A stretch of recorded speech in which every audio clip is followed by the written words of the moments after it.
Hi boys and girls, today we are going to be making some 3D pumpkins. We are going to use our knowledge of line and shape to start creating forms. For step 1 of this project, you are going to need 3 sheets of small watercolor paper, a pencil, and a black oil pastel. If you can't find a black oil pastel, a black crayon would work fine too. Gather those supplies and then let's get started. To begin with, let's examine a pumpkin. If I'm looking at the pumpkin in front of me, what would be a good shape to start with for my picture?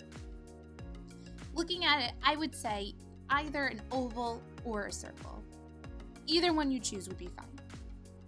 So let's use our pencil to start making an oval or a circle in the middle of our paper.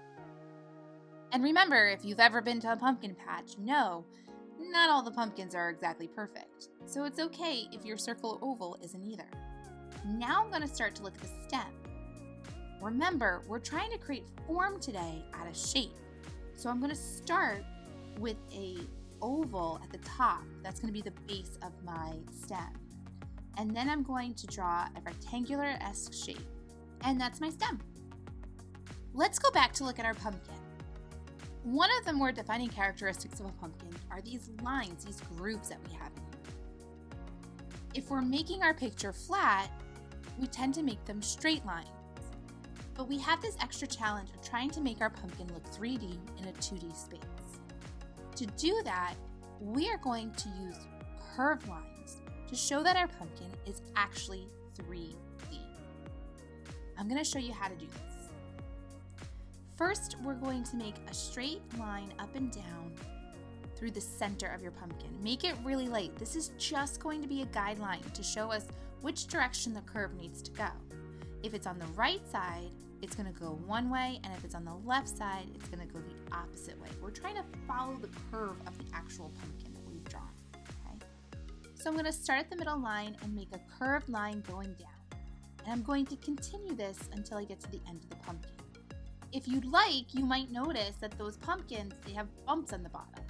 So you can make your pumpkin a little bumpy on the bottom by not attaching it smoothly or finishing out the circle. I'm going to do the opposite on the other side. See how my lines are going in 2 different directions, those curves? They're going to the outside of the pumpkin. In the back, I've just been telling kids to go bumpity bump, just like a little bump in the back to show that it's behind the stem. Once you're done drawing your pumpkin, take the time to erase the lines that you no longer need.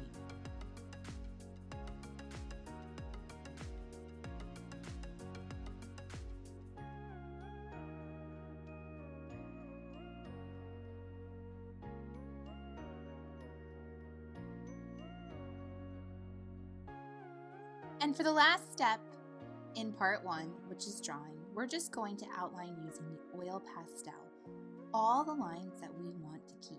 So those are the groove of the pumpkin, the stem, and the outside lines of the pumpkin.